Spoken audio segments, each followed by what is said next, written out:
अस्सलाम वालेकुम दोस्तों, क्या हाल हैं। Welcome to smart graphics. मैं हूं आपका दोस्त मोहम्मद मुर्तज़ा। आज की इस क्लास में हम सीखेंगे एडोब इलस्ट्रेटर के टूल्स के बारे में। तो आज चूँकि हमारे एडोब इलस्ट्रेटर सीरीज़ की जो है क्लास नंबर 2 है, इसमें हम जो है ना वो मुख्तलिफ़ टूल्स के बारे में सीखेंगे। आज हमारी जो इस पैनल को दोस्तों देखें, ये एक साइड पे जो है ना, ये पैनल तो खैर नहीं, हम इसको टूल बार कहते हैं। इस टूल बार के अगर ये डबल एरो के निशान पे मैं क्लिक करूं तो ये मिनिमाइज़ भी हो जाता है, यानी कि एक साइड पे जो है ना वो बहुत कम एरिया में आ जाता है। अगर मैं इस पे ऊपर दोबारा क्लिक करूं ये डबल एरो के निशान पे, तो ये थोड़ा सा एक्सपेंड हो जाता है और तमाम टूल्स हमें जो है ना इधर वाज़े नज़र आना शुरू हो जाते हैं। इसकी दूसरी साइड पे यानी कि राइट साइड पे अगर हम जाएं तो यहाँ पर आपको जो है ना एक कुछ ऑप्शन नज़र आ रहे हैं। ये पैनल्स हैं। पैनल्स से मुराद है जो भी आप काम कर रहे होते हैं इधर, यानी कि एडोब इलस्ट्रेटर के अंदर, तो यहाँ पर ये आपको उसकी वर्किंग और उसकी प्रॉपर्टीज़ वगैरह शो कर रहे होते हैं। जितना भी आप काम कर रहे होते हो उसकी डिटेल्स जो है ना वो यहाँ पर शो हो रही होती है, यहाँ पर दिखाई देती है। इसको मैं दोबारा एक बार वापस यहाँ पर क्लिक करें, आपको ये ज़्यादा एरिया अगर काम करने के लिए चाहिए तो फिर आप इसको क्लिक कर सकते हैं। यहाँ पर ये वापस इस एरिया में हमारा आर्ट बोर्ड आएगा जिसमें हम जो है ना वो मुख्तलिफ काम करेंगे। और ये मुख्तलिफ टूल्स बार है, यानी कि हमारा टूल बार है जिसके अंदर हम मुख्तलिफ टूल्स को इस्तेमाल करते हुए अपना जो है वो काम करेंगे।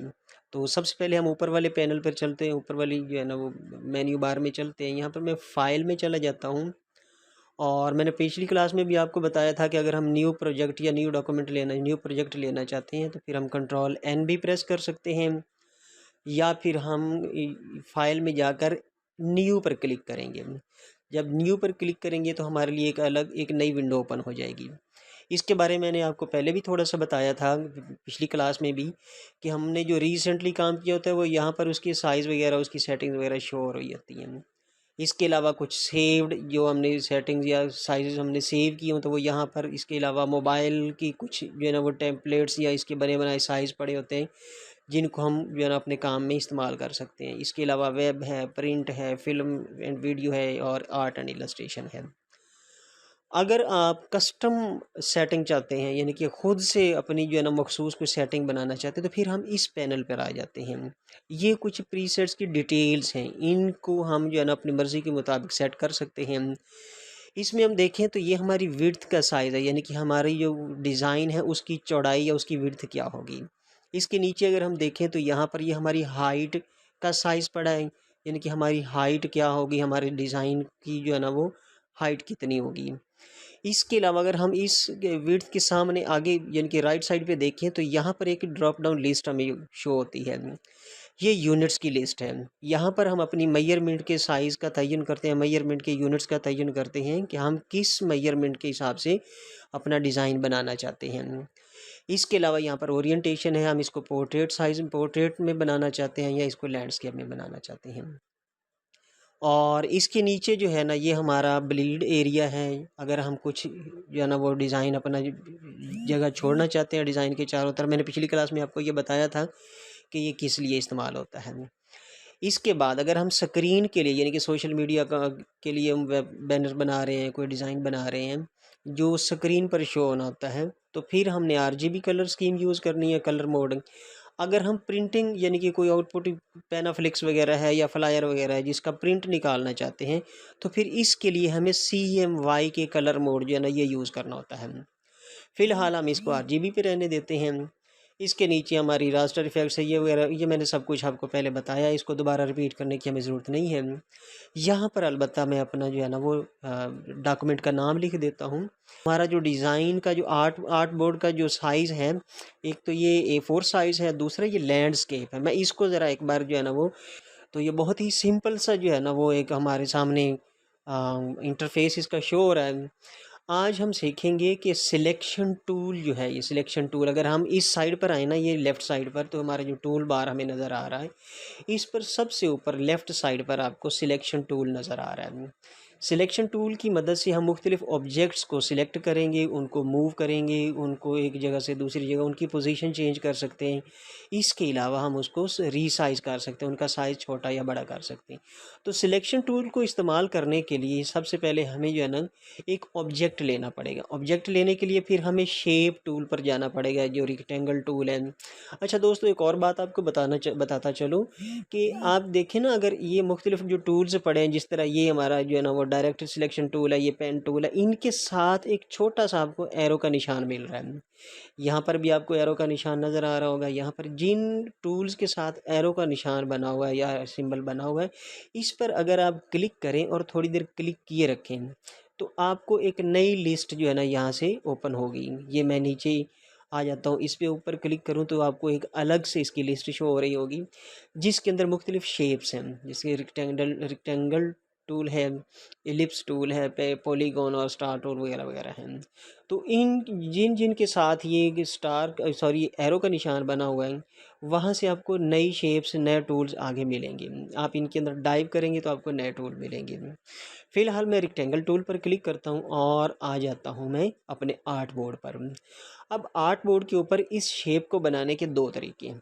या तो आप आकर इसके ऊपर जस्ट अब सिंपल क्लिक कर दें। क्लिक करेंगे तो एक छोटी सी विंडो ओपन होगी, जिसमें आपसे ये साइज़ पूछेगा कि आप कितने पॉइंट्स का, कितने साइज़ का आप जो है ना वो रेक्टेंगल बनाना चाहते हैं। या फिर अब इसको मैं अभी कैंसिल कर देता हूँ, और आप जो है ना वो फ्रीली अगर रेक्टेंगल जो है ना वो ड्रा करना चाहते हैं, तो आप जस्ट क्लिक करें और इसको ड्रैग करते चले जाएं। इसको ड्रैग करेंगे तो ये आपको एक रेक्टेंगल जो है ना वो बना कर दे देगा।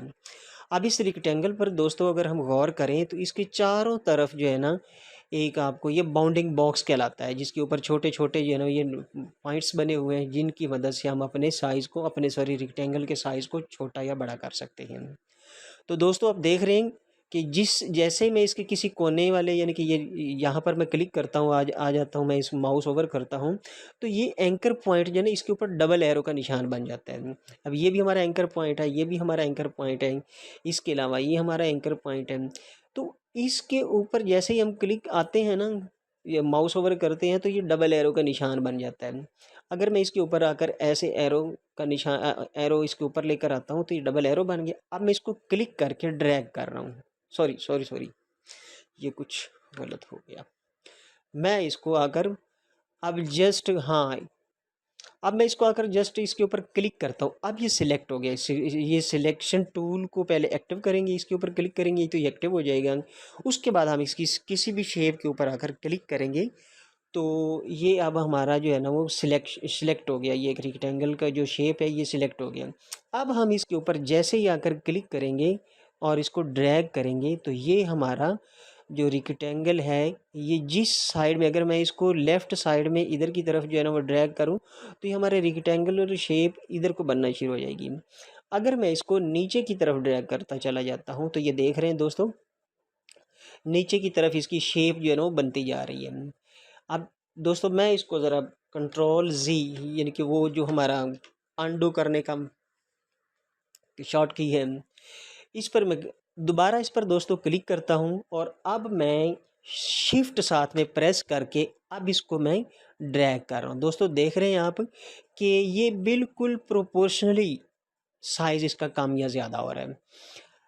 अगर मैं शिफ्ट का बटन छोड़ देता हूँ, अभी मैं बटन छोड़ने लगा हूँ, अब मैंने बटन छोड़ दिया शिफ्ट का, अब इसको मैं इधर उधर ले जाता हूँ ना, तो इसका साइज़ में जो है ना वो फ़र्क पड़ रहा है। यानी कि साइज़ से मुराद ये है कि इसमें सिमेट्रिकली नहीं है, अब ये प्रोपोर्शनली नहीं है, साइज़ इसका कम ज़्यादा हो रहा, बल्कि ये बिल्कुल जो है ना वो एक तरतीब के बगैर है। अब अगर यहीं पर आकर दोबारा मैं शिफ्ट का बटन प्रेस कर लेता हूँ, और अब इसको मैं क्लिक करके इसको ड्रैग करता हूँ, दोस्तों मैं जैसे ही देखें मैं माउस इधर उधर भी कर रहा हूँ ना, लेकिन ये एक प्रोपोर्शनली इसका साइज़ कम या ज़्यादा हो रहा है। तो इसको सिलेक्ट करने का एक बहुत ही खूबसूरत, सॉरी बहुत ही अच्छा तरीका ये है कि आप इसकी मदद से, सिलेक्शन टूल की मदद से आप इसका जो है ना वो साइज़ वो कम या ज़्यादा कर सकते हैं। अगर आप शिफ्ट का बटन प्रेस कर लें तो फिर इसका साइज़ जो है वो प्रोपोर्शनली कम या ज़्यादा हो रहा होता है, साइज़ इसका चेंज हो रहा होता है। तो इससे एक हमें जो है ना वो सिलेक्शन टूल की मदद से हमें ये भी फ़ायदा हो रहा होता है कि हम इसकी मदद से अपने ऑब्जेक्ट को सिलेक्ट कर सकते हैं, फिर इसका साइज़ कम या ज़्यादा कर सकते हैं। इसका तीसरा फ़ायदा हमें ये है कि हम अपने टूल को एक जगह से दूसरी जगह पर मूव कर सकते हैं। देखें, मैं अपने टूल को किसी भी जगह पर मूव कर सकता हूँ। अब ये हम देख सकते हैं कि हमारा टूल जो है, सॉरी, ये जो हमारी शेप है रेक्टेंगल जो है, इस ये सिलेक्शन टूल की मदद से हम किसी एक जगह से दूसरी जगह ले जा रहे हैं। अच्छा दोस्तों, अगर मैं इस रेक्टेंगल को यहाँ से यहाँ लाना चाहता हूँ, अगर मैं थोड़ा सा ऊपर नीचे हो जाता हूँ तो मेरी जो है ना वो डायरेक्शन बिल्कुल सीधी नहीं रहती, बल्कि ऊपर नीचे हो रही है। तो इससे बचने के लिए अगर मैं इसको यहाँ से यहाँ लाना चाहता हूँ तो मैं फिर वही बात करूँगा कि मैं शिफ्ट का बटन प्रेस करूँगा और इसको अब ड्रैग करूँगा। अब दोस्तों देखिए, मैं माउस अगर मेरा नीचे ऊपर भी हो रहा है ना, माउस अगर मेरा ऊपर नीचे हो रहा है, फिर भी ये बिल्कुल सीध में, यानी कि इसके बिल्कुल जो है ना वो बिल्कुल एक ही लाइन में जो है ना वो इसको आगे पीछे कर रहा है। हाँ, अगर मैं बहुत ज़्यादा माउस नीचे करूँ तो ये शेप की पोजीशन चेंज कर रहा है, लेकिन ये 45 डिग्री के हिसाब से डायगोनली इसको चेंज कर रहा है। मैं बहुत ज़्यादा इस साइड पे फिर लेके चला जाता हूँ तो अब क्या कर रहा है ये, इसको फिर इसके बिल्कुल नीचे लेके जा रहा है। तो इसका ये भी फ़ायदा है कि हम अपने हिसाब से या अपनी मर्ज़ी के मुताबिक 45 डिग्री 90 डिग्री के हिसाब से इसकी जो है ना पोजीशन चेंज कर सकते हैं। तो इसका हमें ये भी फ़ायदा है। अगर मैं इसको वापस अपनी जगह पे ले जाऊँ तो देखें, ये हमारा जो है ना बिल्कुल एक ही सीध में जो है ना इसको वो इसकी पोजीशन को चेंज कर रहा है। अगर मैं इसको शिफ्ट का बटन छोड़ देता हूँ, अब मैंने छोड़ दिया और अब मैं इसको ऊपर नीचे लेके जाता हूँ इधर उधर, तो देखें ये अपनी जगह बिल्कुल जो है ना वो बेतरतीबी के साथ जिधर हमारा माउस जा रहा है ये उधर ही चेंज कर रहा है।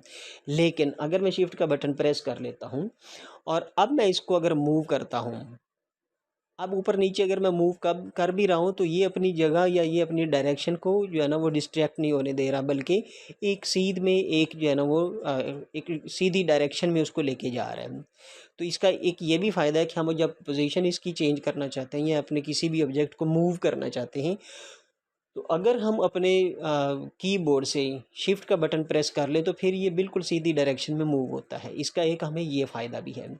अगर हम इसको जो है ना वो एक जगह से दूसरी जगह मूव भी करना चाहते हैं, साथ में इसकी एक कॉपी लेना चाहते हैं, यानी कि हम एक रेक्टेंगल को 2 3 4 में चेंज करना चाहते हैं, तो दोस्तों हम आल्ट का बटन प्रेस करेंगे और साथ में इसको क्लिक करके ड्रैग करेंगे।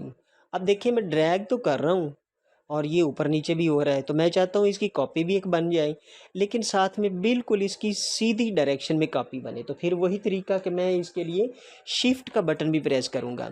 अब शिफ्ट का बटन प्रेस कर रहा हूँ ना, तो देखें मेरा अगर माउस नीचे जा भी रहा है ना तो ये अपनी डायरेक्शन को चेंज नहीं करता, बल्कि ये बिल्कुल सीधी डायरेक्शन में एक कॉपी तैयार करेगा। ठीक है ना। अब मैं इसको यहाँ पर आकर अगर रिलीज़ करता हूँ, छोड़ देता हूँ, तो अब इसने एक कॉपी भी तैयार कर ली हमारे लिए और साथ ही इसने जो है ना बिल्कुल उसकी सीधी डायरेक्शन रखी है। अगर हम इसके लिए अब ये प्रेस करने के बाद इसको मैंने सिलेक्ट किया हुआ है और कंट्रोल और डी का बटन प्रेस कर दूं, फर्ज करें मैं आपके सामने कंट्रोल और डी का बटन प्रेस करता हूं, तो आप देखते हैं क्या होता है। इसने सेम कॉपी सेम डायरेक्शन में बना दी है। फिर मैंने प्रेस किया, सेम कॉपी सेम डायरेक्शन में बना दी है। देखिए, इसका एक जो है ना ये भी फ़ायदा है हमें कि कंट्रोल डी प्रेस करने से ही साथ साथ हमारी कॉपियाँ भी तैयार करता जा रहे हैं और साथ ही इसकी डायरेक्शन को भी ख़राब नहीं होने दे रहा, कि हम इसकी कॉपी जो है ना वो तैयार कर सकते हैं, बना सकते हैं, लेकिन अपनी डायरेक्शन को भी चेंज नहीं करते। इसी तरीके से मैं क्या करता हूँ, अब एक कॉपी तमाम की सिलेक्शन करने के बाद इसकी एक कॉपी और लेना चाहता हूँ, लेकिन अब मैं इसकी कॉपी नीचे लेना चाहता हूँ। मैंने इसको सिलेक्ट किया हुआ है तमाम को और साथ में मैंने आल्ट का बटन प्रेस कर लिया। अब इसकी एक कॉपी तैयार हो चुकी है। ठीक है, मैं इसकी कॉपी बिल्कुल इसके सीध में नीचे लाना चाहता हूँ, तो मैं फिर शिफ्ट का बटन प्रेस कर लेता हूँ। इसने कॉपी मेरी बिल्कुल सीध में तैयार कर दी, यानी कि बिल्कुल इसके नीचे सीधी डायरेक्शन में इसके नीचे मैंने एक कॉपी तैयार कर दी। इसको मैं रिलीज़ कर देता हूँ, छोड़ दिया, तो देखें बिल्कुल इसके नीचे सीधा आकर ये एडजस्ट हो गया। अब अगर मैं कंट्रोल और डी का बटन प्रेस करता हूँ तो ये नीचे की तरफ इसकी तमाम की कॉपी तैयार करना शुरू कर दे। मैं कंट्रोल और डी प्रेस करता हूँ तो देखें इसने एक और कॉपी बना दी। अगर मैं फिर कंट्रोल और डी प्रेस करता हूँ, जितनी बार कंट्रोल और डी प्रेस करते चले जाएंगे तो ये उसकी कॉपियाँ तैयार करता चला जाएगा और सेम डायरेक्शन में तैयार करता चला जाएगा। तो दोस्तों आप देख रहे हैं कि इसकी मदद से यानी कि ये सिलेक्शन टूल की मदद से हम इससे मुख्तलिफ़ काम ले सकते हैं। अब फ़र्ज़ करें मैंने इसको अभी मैं डिलीट कर देता हूँ, ज़्यादा जो बाकी शेप्स जो हैं इनको मैं डिलीट कर देता हूँ, तकरीबन एक शेप रख लेता हूँ ताकि हम इसको आसानी के साथ समझ सकें। ये एक शेप मैं इसके सामने लेता हूँ, इसको मैंने ऊपर क्लिक किया, सिलेक्शन टूल की मदद से क्लिक किया तो ये एक्टिव हो गया, यानी कि ये सिलेक्ट हो गया। अब दोस्तों अगर मैं इसके किनारे ये जो इसकी एंकर पॉइंट है, इसके बाहर साइड पे थोड़ा-सा अगर माउस ओवर करता हूँ, तो आप देख रहे हैं कि जो हमारा कर्सर है, वो अब टिल्ट हो गया, यानी कि थोड़ा-सा हमें जो है ना वो डबल एरो में दिख रहा है और थोड़ा-सा गोल शेप में दिख रहा है। अगर हम इस सूरत में इस वक़्त अब हम क्लिक करें और अपने माउस को थोड़ा-सा नीचे या ऊपर की तरफ ले जाएँ, तो देखें हमारा जो ऑब्जेक्ट है, जो हमारा रेक्टेंगल है, वो अब घूम रहा है। घूमने से मुराद कि ये अपनी शेप को चेंज कर रहा है, अपनी शेप को जो है ना वो अपनी यानी कि उसको सर्कल में या उसको जो है ना वो ऊपर-नीचे किसी भी जो है ना एंगल में घूम रहा है। अब इसको मैं रिलीज़ करता हूँ तो ये सूरत में चला गया। हम अपने यानी कि ऑब्जेक्ट को या रेक्टेंगल को हम किसी भी सूरत में इसको मूव करके और इसको घुमा भी सकते हैं, ताकि हम अपनी मर्ज़ी के मुताबिक अपना रिज़ल्ट ले सकें, अपनी शेप को अपनी मर्ज़ी के मुताबिक ढाल सकें। इसके अलावा दोस्तों मैं इसको कंट्रोल जी की मदद से वापस इसकी असल हालत में लेकर आता हूँ। अब अगर सीसी के जो वर्जन है ना दोस्तों 2018 के बाद, यानी कि सीसी 2018 के बाद के जो वर्जन्स आ रहे हैं, उनके अंदर आपको जब आप ये लगाते हैं ना, यानी ये बनाते हैं, एक शेप बनाते हैं, रेक्टेंगुलर शेप है या कोई भी दूसरी शेप बनाते हैं, तो एक तो इसके ये एंकर पॉइंट आपको नज़र आ रहे हैं, ठीक है ना? इसके अंदर आपको छोटे-छोटे ये गोल निशान नज़र आ रहे होंगे, ठीक? ये असल में जो है ना हमारे निशान जो है, यानी कि ये जो सिंबल्स हैं, ये हमारे इन कोनों को या इनके जो किनारे हैं, ये नुक्कड़ जो बनी हुई है, इसको अंदर की तरफ गोल करने के लिए इस्तेमाल होते हैं। हम मैं इसको क्लिक करता हूँ और साथ ही साथ मैं इसको अंदर की तरफ जब ड्रैग करूँगा, तो आप देख रहे हैं दोस्तों कि ये जो है ना इसके किनारे ये इसको गोल कर रहा है। देखिए अब कितनी खूबसूरत शेप हमारी बन गई है। इसकी मदद से हम मुख्तलिफ शेप्स बना सकते हैं। इसको मैं आल्ट की मदद से इसकी एक और कॉपी ले लेता हूँ और इसको जो है ना वो मैं एक इसकी कॉपी और ले लेता हूँ और इसकी भी कॉपी आल्ट की मदद से मैंने कॉपी एक ले ली है। ये हमारा मुख्तलिफ डिज़ाइन एक छोटा सा एक डिज़ाइन बना दिया। दोस्तों यहाँ पर आप देख रहे हैं आपको दो जो है ना वो कलर पैनल्स नज़र आ रहे होंगे, एक ऊपर है और एक नीचे। अगर मैं इसके ऊपर माउस ओवर करता हूँ तो इसके ऊपर फिल लिखा हुआ भी आ रहा है साथ में। जैसे मैंने वापस किया अब दोबारा इसके ऊपर ला रहा हूँ तो एक छोटा सा मैसेज बॉक्स, एक छोटा सा आपको फिल लिखा हुआ नज़र आ रहा होगा। अगर मैं इस पिछले ब्लैक कलर पे जो है ना वो माउस ओवर करता हूँ तो यहाँ पर आपको स्ट्रोक का कलर नज़र आ रहा होगा। मैं किसी एक शेप को सिलेक्ट कर लेता हूँ और इसके बाद मैं इसके फिल पर आकर क्लिक करता हूँ। जैसे मैं फिल पर क्लिक करता हूँ आप देख रहे हैं कि एक कलर पैनल ओपन हो गया है। अब कलर में से हम जो कलर यहाँ पर सिलेक्ट करेंगे तो वो कलर हमारा उधर फिल हो सकता है या फिल हो जाएगा इनसे। मैंने इसको ओके किया और देखें हमारे उस सिलेक्टेड शेप के अंदर हमारा कलर जो है वो फिल हो चुका है। इसके अलावा ये नीचे जो आपको नज़र आ रहा है, अगर मैं इसके ऊपर क्लिक करता हूँ तो ये सामने आ गया, यानी कि आगे की तरफ आ गया।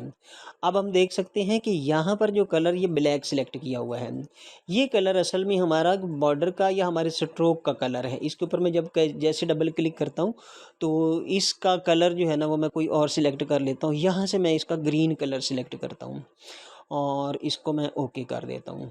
अगर हम देखें तो ये हमें इतना कोई वाज़ेह नज़र नहीं आ रहा। मैं इसको ज़ूम करके दिखाता हूँ, ज़ूम करने का तरीका भी मैं आपको बताता हूँ कि ज़ूम कैसे करके देख सकते हैं हम।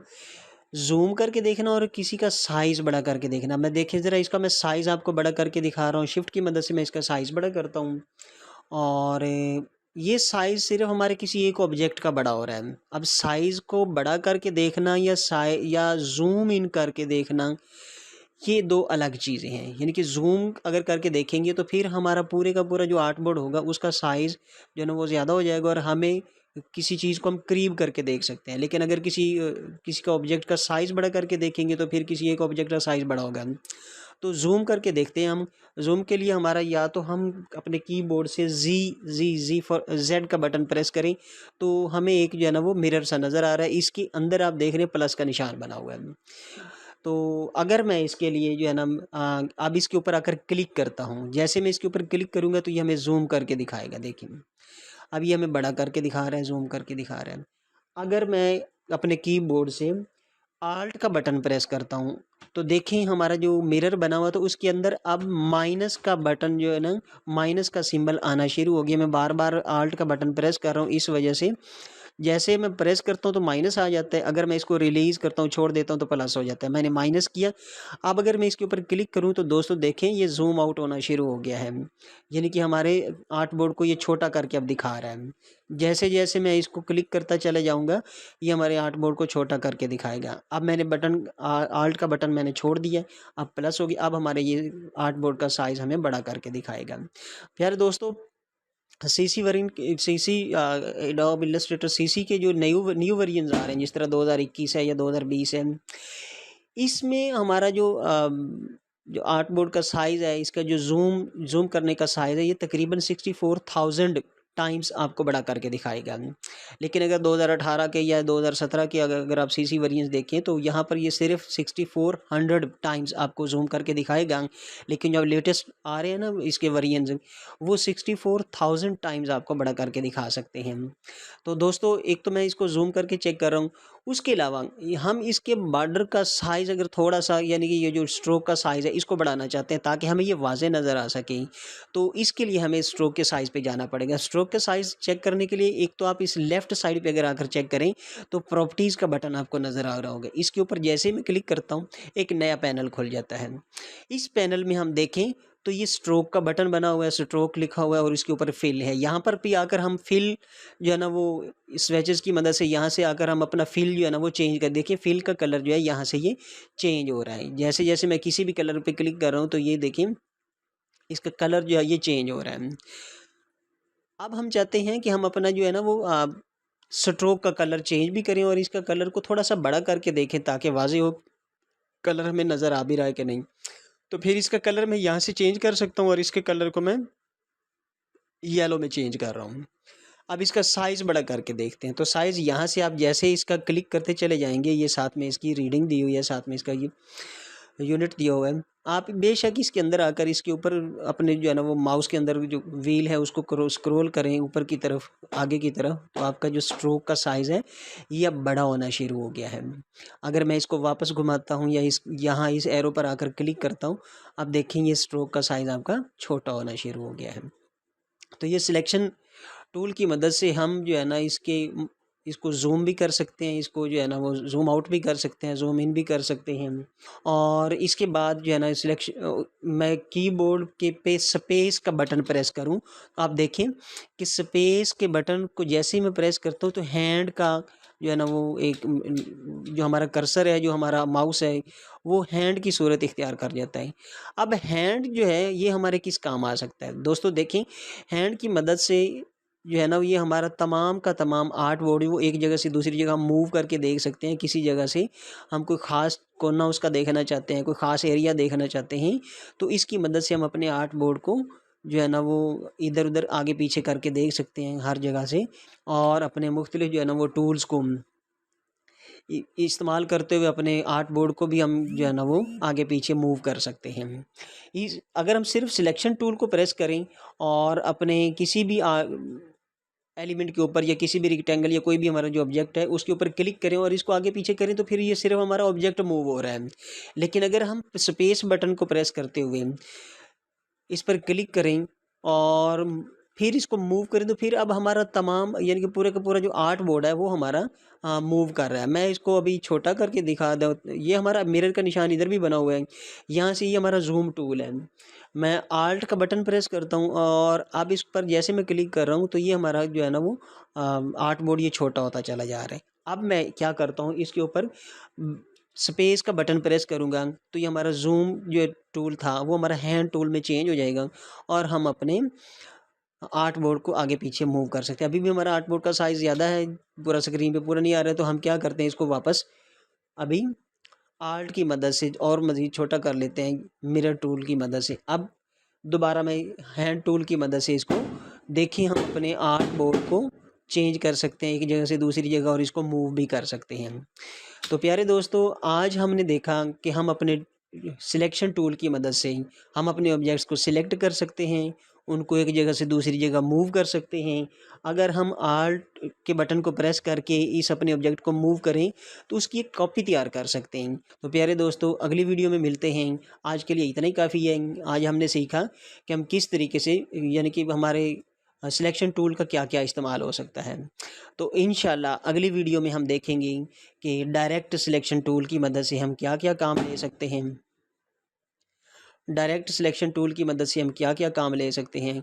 प्यारे दोस्तों, अगर आपको मेरी वीडियो पसंद आई है तो मेरे चैनल को सब्सक्राइब कीजिए। अगर आप न्यू आए हैं तो सब्सक्राइब कीजिए और इस मेरी वीडियो को लाइक कीजिए, कोई अच्छा सा कमेंट कीजिए। अगर किसी भी किस्म का कोई सवाल है आपके ज़हन में, कोई मुश्किल है, किसी चीज़ की समझ नहीं आई, तो इस वीडियो को दोबारा देखिए। अगर फिर भी समझ नहीं आ रही तो आप इस के बारे में मुझसे कमेंट पे क्वेश्चन भी कर सकते हैं। किसी भी किस्म का इशू है, इंशाल्लाह मैं उसका जवाब देने की कोशिश करूँगा।